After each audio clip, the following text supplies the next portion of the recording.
Hello everyone, welcome back to my channel. আশা করছি সবাই খুব ভালো আছেন। আজকে আপনাদের সাথে শেয়ার করব সরিষা ইলিশের রেসিপি। ইলিশ মাছ খেতে কার না ভালো লাগে বলুন তো? আর যদি হয় সরিষা ইলিশ, তাহলে তো গরম ভাতের সাথে কথাই নেই।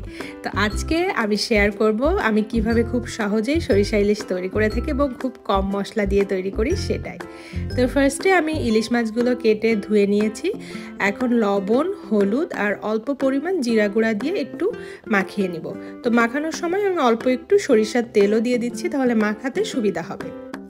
ভালো করে মেখে নিয়ে ইলিশ মাছটাকে আমি 10 থেকে 15 মিনিটের জন্য একটু রেখে দিব।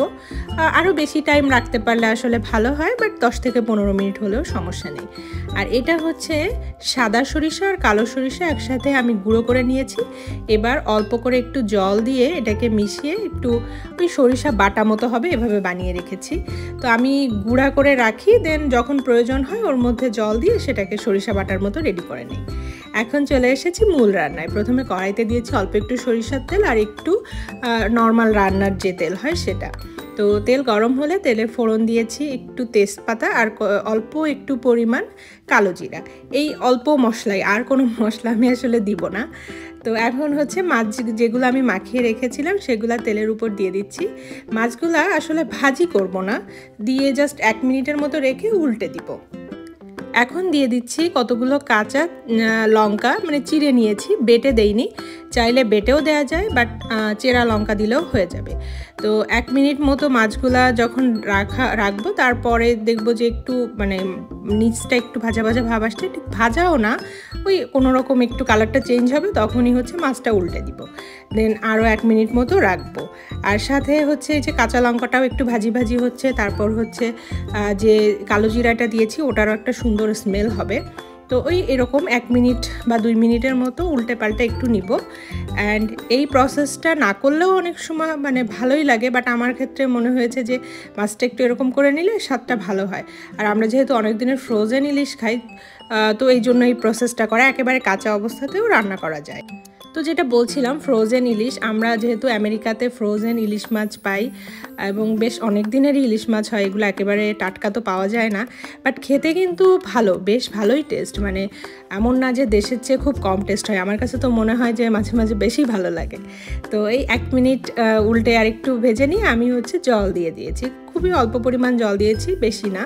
তো জলটা যখন এরকম একটু ফুটে উঠবে, একটু মাছটা কিছুক্ষণ রান্না হবে, মাছটা আমি একবার আলতো হাতে উল্টে দিব, খুব বেশি উল্টাপাল্টা করবো না, মাছ ভেঙে যেতে পারে। তো এখন আমি সেই সরিষা যে বাটাটা ওইটা দিয়ে দিব।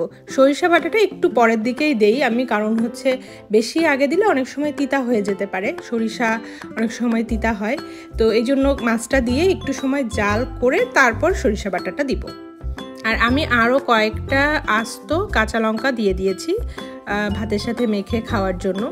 এখন আমি অল্প একটু পরিমাণ লবণ দিচ্ছি। আমি মাছে প্রথমে 1/2 চামচ মতো লবণ দিয়েছিলাম, বাট আমার মনে হয়েছে যে ঝোলের জন্য আর একটু লবণ লাগবে, এই জন্য আমি হালকা একটু লবণ দিয়ে দিয়েছি।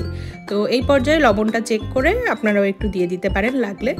তো এই যে অনেকটাই ঝোল কমে এসেছে, এখন হালকা হাতে একটু এরকম করে ঝোলটা মাছের উপরে দিয়ে দিব, বেশি নাড়াচাড়া করব না, ভেঙে যাওয়ার সম্ভাবনা থাকে। আর এই যে যেটা বলছিলাম প্রথমেই, যে খুবই অল্প মশলায় রান্না, কারণ ইলিশ মাছটা আমার মনে হয় বেশি মশলা দিলে মাছের যে নিজস্ব একটা টেস্ট বা গন্ধ ওটা চলে যায়।